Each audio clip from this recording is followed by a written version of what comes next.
एक राजा था। वह पहेलियां सुनने का बेहद शौकीन था। वह विद्वानों को अपने दरबार में बुलवाता और उनसे कोई अच्छी सी कहानी सुनाने का आग्रह करता।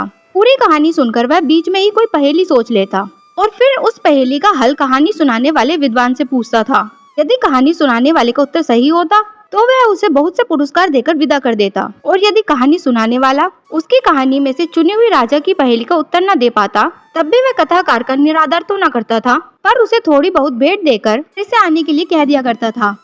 इसी क्रम में एक बार ब्राह्मण नाम का एक कथाकार राजा के दरबार में पहुंचा। उसने राजा को यह कहानी सुनाई। पुष्करी राज्य में एक गांव में वीरदास नाम का एक आदमी रहता था। गंधर्व नाम का उसका एक बेटा था, जो उसकी एकमात्र संतान था। गंधर्व बचपन से ही संगीत प्रेमी था। वह पंछियों की मधुर ध्वनियों को बड़े चाव से सुना करता था। उन ध्वनियों को सुनकर उसे बहुत आनंद प्राप्त होता था। बहती हुई हवा में भी उसे संगीत ही सुनाई पड़ता था। गंधर्व जब 5 साल का था, तब उसे देखकर एक साधु ने उसके चेहरे का निरीक्षण कर उसके पिता से भविष्यवाणी की थी। तुम्हारे पुत्र के मुखमंडल पर सरस्वती का साया है। इसे संगीत की शिक्षा दिलवाओ। बड़ा होकर यह एक प्रसिद्ध गायक बनेगा और खूब नाम कमाएगा। वीरदास को साधु की यह बातें अच्छी नहीं लगी। उसने बचपन से अपने बेटे को अपनी पुश्तैनी खेती के काम में लगाया था। वह अपने बेटे से कहा करता था कि खेतों में काम करने से तुम स्वयं भी खाओगे और दूसरों को भी खिला पाओगे। संगीत से तो कोई लाभ नहीं होगा, है तो बेकार की विद्या है। गंधर्व की खेती बाड़ी के कार्यों में रुचि नहीं थी। वह कहता ही रहा कि मैं तो संगीत ही सीखूंगा, किंतु पिता ने उसकी इच्छा पर कोई ध्यान नहीं दिया। बेटे ने जब ज्यादा जिद की तो उसने उसे खूब मारा पीटा और उसे एक कमरे में बंद कर दिया। 2-3 दिन तक उसने उसे खाने पीने के लिए कुछ भी नहीं दिया। भूख से व्याकुल होकर तब गंधर्व ने अपने पिता की बात मान ली। फिर भी जब कभी कभार गंधर्व संगीत सीखने की हट करता तो उसका पिता उसकी पिटाई कर देता था। दिन बीतते गए। धीरे धीरे गंधर्व 15 वर्ष का हो गया और एक अच्छा किसान कहलाया जाने लगा। पता नहीं यह उसका कृषि कौशल था या उसका भाग्य कि गांव के सब खेतों से अधिक फसल उसी खेत की हुआ करती थी। एक साल उस क्षेत्र में अकाल पड़ गया। दूसरे वर्ष भी अकाल की स्थिति बनी रही। लगातार 2 वर्ष अकाल पड़ जाने से वीरदास कर्जदार बन गया। कर्ज चुका न पाने के कारण गांव के महाजन ने उसके खेत गिरवी रख लिए। वीरदास के परिवार को अब गांव छोड़ने के अतिरिक्त कोई चारा न बचा। वीरदास का परिवार शहर के लिए चल पड़ा। रास्ते में वह लोग आराम करने के लिए एक वृक्ष के नीचे बैठ गए। तभी अचानक एक बंदर का बच्चा वृक्ष से नीचे गिर पड़ा। वह बंदर का बच्चा घायल था। वीरदास ने उसके घाव धोए तथा जड़ी बूटियों से उसकी चिकित्सा की। उसके पास जो फल थे वह उस घायल बच्चे को खिला दिए। ऐसा करने से बंदर के बच्चे की झिझक दूर हो गई। वह पालतू बन गया। वीरदास ने उसके गले में एक रस्सी डाल दी, जिससे कि वह कहीं भाग न जाए। वीरदास का परिवार शहर में पहुंचा। वहां एक वृक्ष के नीचे उन्होंने अपना डेरा डाल दिया। गंधर्व शहर की दुकानों में जाकर काम की तलाश में जुट गया। इसी बीच वीरदास ने बंदर के बच्चे को तरह तरह के करतब सिखाए। शुरू में बंदर उसके मुताबिक काम करने को तैयार नहीं था, किंतु जब वीरदास ने उसे भूखा रखा और लकड़ी से मारा तो उसने उसके कहने के अनुसार काम करना शुरू कर दिया। बंदर जब ठीक से काम करता तो वीरदास उसे खूब भोजन कराता था। इसलिए भोजन के लालच में बंदर ने उसके कहे अनुसार काम करना शुरू कर दिया। इस तरह कुछ ही दिनों में बंदर ने उन अनेक करतब सीख लिए। अब वीरदास बंदर को नचाने और उसके करतब दिखाने के लिए उसे शहर के बाजारों और गली कोचों में ले जाने लगा। बंदर के करतब देखने के लिए लोग जमा हो जाते थे, जो उसके करतब देखकर उस पर पैसे फेंका करते थे। इससे वीरदास को खूब आमदनी होने लगी। उधर गंधर्व भी दिन भर मेहनत करता था, लेकिन उसकी कमाई बंदर की कमाई से आधी भी नहीं होती थी। बंदर को नाचते हुए अपने पिता को देखकर एक दिन गंधर्व ने उससे कहा, पिताजी, यह मनोरंजन है तो फायदे वाला, लेकिन बहुत जल्द ही जनता का मन इस खेल से उचट जाने का भी खतरा भी है। ऐसा करते हैं, मैं डफली बजाते हुए गाऊंगा। बंदर को हम इस तरह सिखाया करेंगे कि वह मेरे गाए हुए गीत पर उछल उछल कर नाच दिखाए। इससे जनता की भी अभिरुचि बनी रहेगी और हमारी आमदनी में बढ़ोतरी हो जाएगी। वीरदास ने बेटे की बात मान ली। ऐसा करने से वीरदास की आमदनी पहले की अपेक्षा कई गुना अधिक बढ़ गई थी।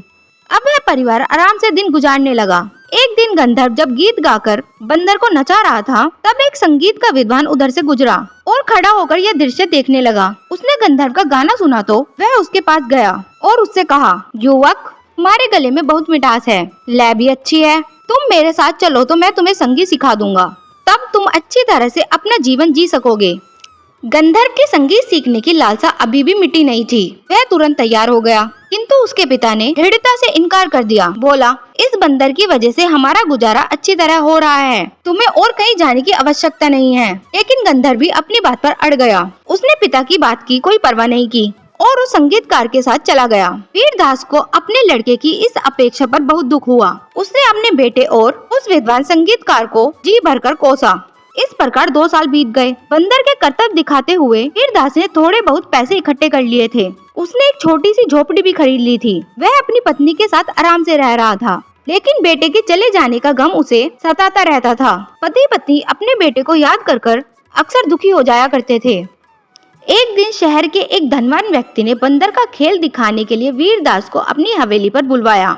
उसने वीरदास को बंदर के द्वारा अच्छे कर्तव्य दिखाने पर 1000 अशर्फियाँ देने का वादा किया। वीरदास ने इतनी अशर्फियाँ कभी अपने जीवन में नहीं देखी थी। बड़ी आशा के साथ वह बंदर लेकर उस धनवान व्यक्ति की कोठी पर जा पहुंचा। वह धनवान व्यक्ति एक बहुत ही सजे हुए कमरे में एक ऊंचे सिंहासन कुर्सी पर बैठा हुआ था। उसने बहुत कीमती पोशाक पहनी हुई थी। पूरे कमरे में रेशमी कालीन बिछे हुए थे। कमरे की चकाचौंध देखकर वीरदास भौचक्का रह गया। गृह स्वामी के आदेश पर उसने बंदर के कर्तव्य दिखलाने शुरू किए। धनवान व्यक्ति बड़ी दिलचस्पी के साथ बंदर के कर्तव्य देख रहा था। फिर वादे के अनुसार उसने 1000 अशर्फियाँ से भरी एक थैली वीरदास को पकड़ा दी। इतनी अशर्फियाँ देखकर वीरदास का चेहरा खुशी से खिल उठा। उसने झुककर बड़े सम्मान के साथ धनवान व्यक्ति का आभार प्रकट किया। जब वह वापस लौटने लगा तो धनवान व्यक्ति ने उसे रोका और सिंहासन से उतरकर उसके करीब पहुंचा। बोला, आपने शायद मुझे पहचाना नहीं, मैं गंधर्व हूँ, आपका बेटा गंधर्व। वीरदास यह बात सुनकर भौचक्का रह गया। वह गंधर्व के चेहरे की ओर ताकता ही रह गया। गंधर्व ने ही चुप्पी तोड़ी और बोला, बंदर का खेल देखना तो एकमात्र बहाना था। दरअसल मैं आपका पिता होने वाला कर्ज उतारना चाहता था, इसलिए मैंने आपको इतनी अशर्फियाँ दी हैं। इन अशर्फियों को ले जाएं और सुख से अपना जीवन व्यतीत कीजिए। बड़ी मुश्किल से वीरदास के कंठ से स्वर फूटा। बोला, बेटे, हम दोनों तो बड़ी बेचैनी से तुम्हारे लौटने की प्रतीक्षा करते रहे हैं। तुम्हारी माँ तुम्हें याद करके दिन रात रोती रहती है। घर लौट चलो। और हाँ, पहले यह बताओ कि तुम इतने धनवान कैसे बन गए? यह सब मेरे गुरुदेव की कृपा के कारण संभव हुआ है, गंधर्व ने कहा। उन्होंने मुझे दिन रात संगीत की शिक्षा देकर संगीत कला में निष्णात बना दिया है। इस बीच कई स्थानों पर मेरे कार्यक्रम आयोजित किए गए हैं, जिसमें मैंने ढेरों पुरस्कार जीते हैं। अब मेरे पास इतना धन है कि मुझे और धन कमाने की जरूरत नहीं है। जब तुम्हारे पास इतना धन है तो हमें बंदर नचाकर जीविका कमाने की क्या आवश्यकता है? गंधर्व, तुम्हारी माता को जब यह पता लगेगा तो वह बहुत खुश होगी, वीरदास ने पुलक कर कहा। लेकिन गंधर्व ने गंभीरता से कहा, आप किस तरह की जिंदगी गुजार रहे हैं उससे मेरा कोई संबंध नहीं। आप या माँ इस हवेली में कदम भी नहीं रख सकते। माँ को देखने की इच्छा हुई तो मैं स्वयं ही वहाँ चला जाऊंगा। आप लोगों ने मुझे पाला पोसा है, इसके लिए मैंने आपको 1000 अशर्फियाँ देकर अपना वह कर चुका दिया है। आगे भी जब भी मेरी इच्छा होगी तभी मैं आपकी धन से सहायता करूंगा। आप लोग मुझसे कभी मत मांगना। अब आप जा सकते हैं। इतना कहकर गंधर्व तेजी से दूसरे कक्ष में चला गया। वीरदास घर लौटा और अपनी पत्नी को सारी बात बताई। गंधर्व की बात सुनकर वह उस पर बहुत नाराज हुई। उसने कहा, सगे पिता के साथ इतना सब कुछ कहने की जरूरत कैसे की उसने? जन्म देने वाली माँ को भी घर में कदम न रखने की बात कह डाली उसने। हम न्यायाधीश के पास जाकर उसकी शिकायत करेंगे। पति पत्नी दोनों न्यायालय चले गए और न्यायाधीश से अपने बेटे के व्यवहार के बारे में शिकायत की। न्यायाधीश ने बिना देर किए गंधर्व को न्यायालय में बुला लिया और उससे उसके व्यवहार के लिए सफाई मांगी। गंधर्व ने उसके समक्ष अपना पक्ष रख दिया। गंधर्व की सफाई सुनने के बाद न्यायाधीश ने फैसला सुनाया। गंधर्व को जिस संगीतकार ने संगीत सिखाया, जिसने उसे अपने पुत्र के समान अपने परिवार में स्थान दिया और अब तक पुत्र की तरह उसकी देखभाल करता रहा, उस संगीतकार को यदि गंधर्व अपने पिता से अधिक महत्व देता है तो यह न्याय संगत ही है। लेकिन अपने माँ बाप को केवल 1000 अशर्फियाँ देकर अपने ऋण से मुक्त होने को कहना है उसका कार्य असंगत लगता है। उसे चाहिए था कि वह धन के स्थान पर अपने पिता को एक और प्रशिक्षित बंदर देता। इतनी कहानी सुनाकर कथाकार खामोश हो गया। उसने राजा की तरफ देखा। राजा उसका मन समझ गया कि कहानी में आगे कुछ विशेष नहीं है। तब उसने कथाकार से कहा, कथाकार, मैंने तुम्हारे द्वारा सुनाई पूरी कहानी बड़े गौर से सुनी है। यह सुनकर मेरे मन में कुछ शंकाएं उत्पन्न हुई है। कैसी शंकाएं राजन? कथाकार ने पूछा। आप अपनी शंका बताइए, मैं उसका समाधान बताऊंगा। कथाकार, राजा ने कहा, यह एक शाश्वत नियम है कि बड़े होकर संतान को अपने माता पिता की जिम्मेदारी स्वयं ही संभालनी चाहिए। जब गंधर्व धनवान व्यक्ति बन गया तब वह अपनी इस पवित्र जिम्मेदारी को भूल गया। क्या यह पितृद्रोह नहीं है?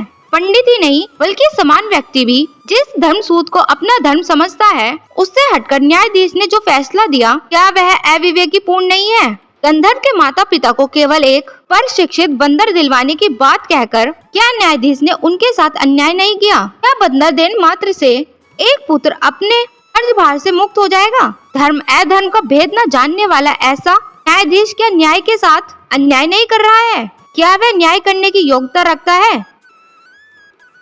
राजा की शंका सुनकर कथाकार ने उत्तर दिया, राजन, मानव भी एक जंतु ही है, क्योंकि उसमें बुद्धि है, वह सोचने की क्षमता रखता है, इसलिए वह अन्य जंतुओं से अलग भी माना जाता है। जन्म से ही तय होता है कि कौन सा जंतु क्या काम करेगा, लेकिन मानव के बारे में यह बात लागू नहीं होती, क्योंकि वह अपनी शक्ति और सामर्थ्य से यह निर्णय करता है कि उसे क्या करना चाहिए। इसलिए कुछ मानव कवि बनते हैं, तो कुछ चित्रकार, कुछ किसान बनते हैं, तो कुछ शासक बनते हैं। अपनी संतान की योग्यताओं तथा अभिरुचियों के अनुसार उन्हें प्रोत्साहन देना माता पिता का धर्म है, यही असली मानव धर्म है। लेकिन वीरदास ने ऐसा न करके अपने बेटे को जबरदस्ती अपने पैसे में बंदी बनाए रखा। पुत्र की इच्छा की परवाह किए बिना अपनी इच्छा अनुसार उसे अपने पास रखा। खेती के साथ साथ उसे संगीत सीखने का भी मौका न दिया। जो बंदर उसे मिला उसने उसे खूब मारा पीटा, डराया धमकाया और उसे नए नए कर्तव्य सिखाने के लिए मजबूर किया। अपने बेटे से भी वह ऐसे ही पेश आया। इसका मतलब यह हुआ कि उसने मानव धर्म नहीं बल्कि जंतु धर्म निभाया है। संयोग से उसे प्राप्त हुआ बंदर अपने खेल कूदों से जो पैसे कमाता था वह अपने माता पिता को नहीं दे पाया, बल्कि उस पैसे को वह वीरदास को दे रहा है। जंतु धर्म का पालन करने वाले ऐसे लोगों के बच्चे इसका अच्छा प्रतिफल अपने माता पिता को नहीं देते। दूसरी ओर संगीतकार ने गंधर्व को उसकी इच्छा अनुसार उसे संगीत सिखाया, प्रोत्साहन दिया, उसने उसे उसके पैरों पर खड़ा किया, इसलिए वह मानव धर्म को निभाने वाला पिता है। गंधर्व ने अपने गुरु का आदर किया है और मानव कहलाने के योग्य बना। गंधर्व पिता से बचकर आया था, इसलिए धन न देकर उसके लिए बंदर देना ही न्याय है, क्योंकि वीरदास तो केवल जंतु मात्र का पिता बनने के ही योग्य है। एक बंदर को प्रशिक्षित करके वह धन कमा सकता है।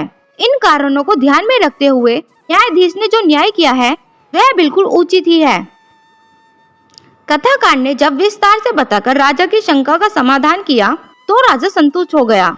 उसने बहुत से उपहार देकर कथाकार का सम्मान किया और फिर से आने का निमंत्रण देकर उसे विदा कर दिया। तो दोस्तों, इस कहानी से हमें शिक्षा मिलती है कि माँ बाप को कभी भी अपने बच्चों पर जबरदस्ती कोई काम नहीं थोपना चाहिए, चाहे वह पढ़ाई का हो या उनकी नौकरी का।